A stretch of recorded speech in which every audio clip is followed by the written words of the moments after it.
This is RTV6 News at 6, working for you. Why did you say you were licensed when you're not licensed? Call 6 Investigates is digging into new complaints about a contractor accused of not finishing jobs, what he's saying in response to the allegations, and how you can protect yourself.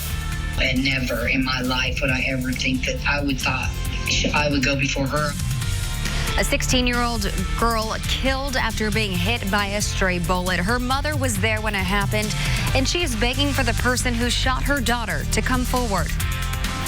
This fired Minneapolis police officer is now charged with murder in connection to the death of George Floyd. The other charges he now faces and the new details emerging tonight. Good evening. I'm Amanda Starantino at the WRTV studios. And I'm Mark Mullins in my temporary home studio. And first at 6 o'clock tonight, Marion County Clerk Mila Eldridge is warning Secretary of State Connie Lawson that thousands of absentee ballots in Marion County could go uncounted during the state's June 2nd primary election. RTV6's Megan Sanctorum is finding out why this could be the case and what you can do to make sure your vote counts. If you plan to vote by absentee ballot for the primaries this year, you may want to plan on making a trip to drop your ballot off in person rather than dropping it in the mail. The pandemic definitely was not on our side. Marion County Clerk Mila Eldridge sent a letter to the Secretary of State saying her office experienced delays in processing absentee applications. Now she's worried some ballots won't be returned in time to count. Under Indiana law, absentee ballots must be received back by noon on Election Day. Eldridge is now asking for the state to extend that deadline. There has been several exceptions made for this primary election because of the pandemic. And this is one case where I feel that we need to make an exception to count every ballot that we receive after Election Day. Secretary of State Connie Lawson responded by phone today at the governor's press conference. Changing the deadline would not be a good idea. There are 92 counties in this state, and we cannot change deadlines because somebody is too busy or whether it's lack of preparation of getting the work done. So the deadlines are there for security and accountability. She urged people to drop their ballots off in person to ensure they're received in time. We stopped by an early voting center and saw people doing just that. One of them, the director of the ACLU of Indiana. She tells us she just received her ballot yesterday, and she worries for those who are not able to drop it off in person. That people would make the effort to vote, and yet their voice would not be heard, I think is heartbreaking and undermines what our role as a democracy, a leading democracy in this world is about. Indiana's Secretary of State says she is working with Mayor Joe Hogsett to provide extra staff members for the Marion County Board of Elections as they process these ballots. Working for you, Megan Sanctorum, RTV6. Well, Eldridge asked for an extension at the last election commission meeting. Commissioners deadlocked then. 2 Democratic members were in favor, 2 Republicans were against it, so it didn't happen. Well, here's some key dates leading up to the June 2nd primary election. Early voting is happening until noon on June 1st. That's Monday. If you applied for and received an absentee ballot, the county clerk must receive your completed ballot by noon on June 2nd. That's Tuesday. Again, if you haven't already mailed in your completed ballot, you're advised to hand deliver it because it may not arrive in time otherwise. New concerns tonight about an Indianapolis contractor accused of taking customers' money and not doing the work. We first told you about Jonathan Kirby a year ago, and now our Call 6 Investigates team has learned about new customer complaints and a formal action taken by the state of Indiana. Call 6 Investigates' Kara Kenny joins us now with what the contractor has to say and how you can protect yourself. Lenise Gordon was looking to spruce up her yard with some landscaping. She wanted to go with an independent contractor and found Jonathan Michael Kirby on Nextdoor. He really laid out a good game plan, and it seemed like a good deal. Lenise signed a contract with Kirby to grade and sod her yard. She paid him $942 up front so he could order materials. But Lenise says when the time came to do the job, Kirby didn't show up. Excuse after excuse after excuse till I finally got to the point that let's cancel it. I want my money back. Lenise says it wasn't until after she paid Kirby that she found our story from a year ago.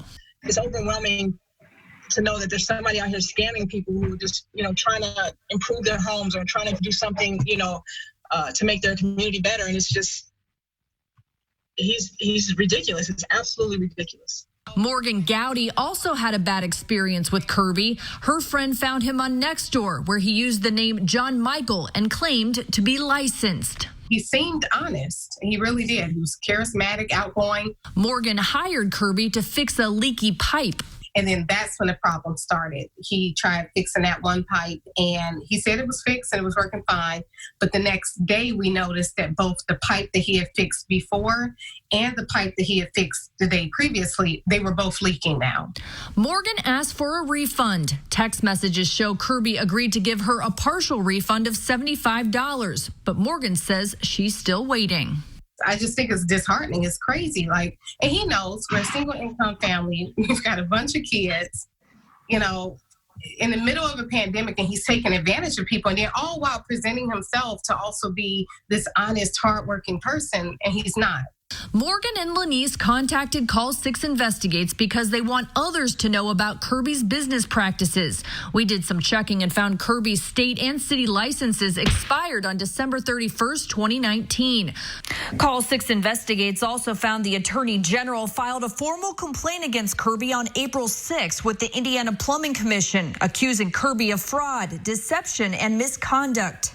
Also, several small claims lawsuits have been filed against Kirby in the past year, including one filed May 14th by Lenise Gordon. It's not okay. It's not cool. It's not. And I guess he thinks I'm going to go away, but I'm not going to go away. Court records show one of Kirby's plumbing clients got a $520 judgment against Kirby for failing to finish a job.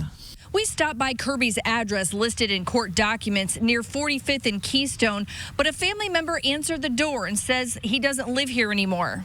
Kirby called us on the phone, but would not give us permission to use his voice on TV. He told me he's working to pay people back and blamed customers who have canceled on him after he's already ordered materials.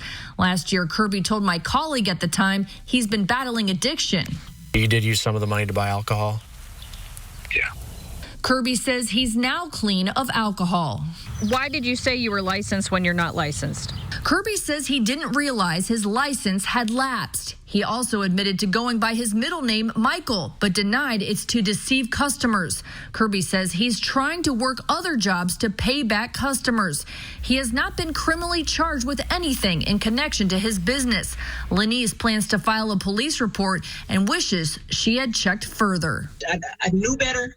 And it's like they say, if you get that twinge or if you get that, that sixth sense, you need to follow it. Before you hire a contractor, do an internet search for various versions of their name. Also, run their name and business name through the state's online court system, My Case. That will let you see any criminal or civil cases. Check with the city or state to see if they have a license. And lastly, look for reviews and ask for references. Kara Kenny, RTV6. And the Indiana Attorney General says for any job you hire out, you should always get a detailed contract that includes the price of the job, a payment schedule, a detailed description of the work and the materials, and estimated start and completion dates. Pay wisely, but not all up front. And you can find all of this advice at theindychannel.com and the RTV6 app. Tonight, we hear from the mother of 16-year-old Nia Mae Cope, the teenager who was killed by a stray bullet while riding in a car. RTV6's Stephanie Wade speaks with her mother, who was behind the wheel when her daughter's life was taken. There are still no leads in this case. Nia's mother is doing everything she can to find who shot that bullet that went into their car here near 38th and Arlington. Reliving those moments, she says, every day. All I have is nowadays the cemetery to go to and all my memories and the things in my home of her. That's all I have. I'll never see her grow older to do anything. They took everything from me, everything I lived for from me. On May 3rd, Nikki Cope's only daughter was taken from her. The two, along with Nia's friend, drove from Marion to Indianapolis for the evening to visit a friend and get a bite to eat at their favorite restaurant. I can cruise with them and feel like she's safe with me, but I guess not. There were road closures, and they ended up at an intersection where a large crowd was gathered. Metro Police believe the stray bullet that killed the teen was shot from someone in that crowd. And I said, oh my God, somebody's shooting, before I could even get back over. And the light was red. I couldn't, and then before I knew it, I look over and Naya fell forward. A gunshot went through the back of her head. We're in the dark. The bullet went through the back seat into the headrest, hitting the back of Naya's head. I couldn't give her breast because she was full of blood in her mouth. So I tried. I had blood all over me all night. I mean, I didn't care that it was my baby's blood. I hate for anyone to have to even hear the story, but I have to keep light on it, I don't want any mother to have to suffer like I have. A true happenstance of wrong place at the wrong time. I'm not supposed to be afraid of our people or where I'm at. We're not in a war zone. This marks now 3 instances of people hit by stray bullets recently, 2 killed. It boggles your mind to wonder why people feel the need to fire off rounds, whether it's at somebody or just to make a point. I don't know, but the point is you got 2 people dead. Stephanie Wade, RTV6. Well, if you know anything, you can call Crime Stoppers and you can remain completely anonymous. They're also offering an award for any information that can lead to an arrest. That number is 317-262-TIPS. Murder and manslaughter. Those are the charges fired Minneapolis police officer Derek Chauvin faces in the death of 46-year-old George Floyd. You've likely seen the video. Chauvin kneeling on the neck of Floyd as Floyd was handcuffed and pleading with the officer that he couldn't breathe. Hennepin County Attorney Mike Freeman says Chauvin was charged with 3rd-degree murder and manslaughter. The Minneapolis Police Department has already fired Chauvin. The charges come after 3 days of protests in Minneapolis, which have been escalating in violence. We'll have much more on this developing story coming up on World News Tonight with David Muir at 6:30, right after RTV6 News at 6. New numbers from the state revealing where we're at in terms of dealing with COVID-19 in Indiana. Today, the Indiana State Department of Health confirms 40 new deaths from the coronavirus. That's 3 more new deaths than the state reported yesterday. So far, 1,946 Hoosiers have died from the virus. The state also reports 521 new COVID-19 cases, which is lower than yesterday. Since the pandemic began, 33,558 people in Indiana have been diagnosed with the coronavirus. More than 248,000 people have been tested for COVID-19, and about 13.5% of them tested positive for the virus. Our transition to a beautiful weekend is underway. So far, the biggest change has been in our humidity. I'll talk about the other changes still to come when we come back. Not authorized by any candidate or candidates committee. When someone says barbecue, you might think of a backyard cookout and firing up the grill, but true BBQ fans know the real thing is quite different. And down in Texas, the barbecue scene is like no other, but you can find a taste of it right here in downtown Indy. Brad Brown stopped by for a look. With downtown Indy lingering in the background, you can follow a thin plume of white smoke to some of the best barbecue in the city. To find the real good traditional stuff done right, it's more rare than just finding a really good restaurant. So I think that's where it is. It is years of experience. Old Gold Barbecue has set up shop next to Metazoa Brewing along College Avenue. Paul George is the meat mastermind here. Not that Paul George, and yes, I found it a bit funny as well. This Paul earned his BBQ chops in Austin, Texas, working at some of the best Q joints on the planet. It's kind of in its own little niche of the food world. Very much a Texas thing to have just a trailer with the smoker on a trailer. And when you go through Austin, you'll see them, every other block there's another barbecue place with this sort of setup. Paul's brought all of it here, fired with Indiana wood, hickory leading the way.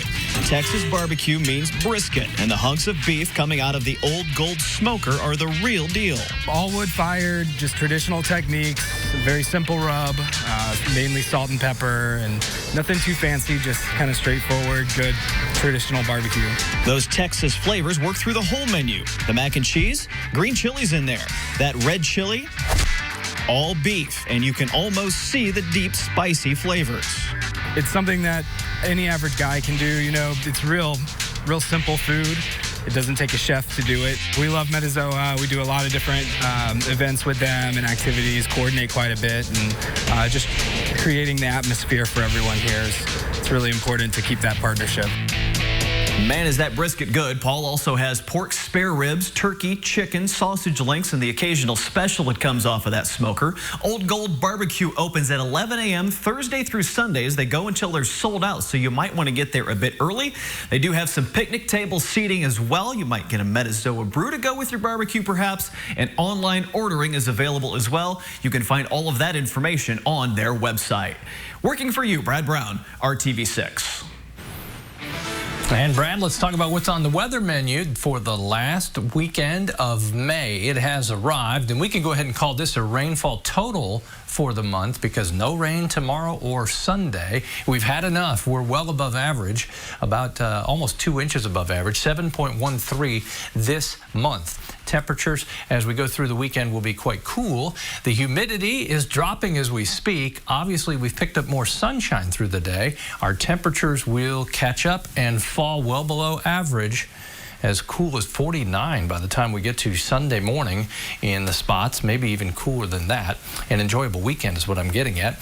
The clouds and the showers now southeast of a Louisville to Cincinnati line, at least the rain. Clouds are back into the Hoosier State just a little bit, and there are some fair weather clouds in the western half of Indiana, but the trend has been toward improvement all day long after our morning rain and a couple of thunder showers. 58 in Terre Haute, or in Lafayette, and 59 in Terre Haute. Temperatures rebounded a bit in the eastern portion of the state where it took a while because of the fact that temperatures were cooler during the morning hours. As we go into the morning tomorrow, there are the 50s. That's what we'll wake up to.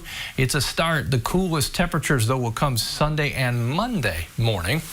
Less humid. That's the headline for tomorrow. Tons of sun, simply sunny for Sunday, but only 69 for the afternoon high. That low temperature in Indianapolis at 52. Tomorrow, tons of sun in the morning. We'll pick up just a few fair weather clouds as we go into the afternoon hours.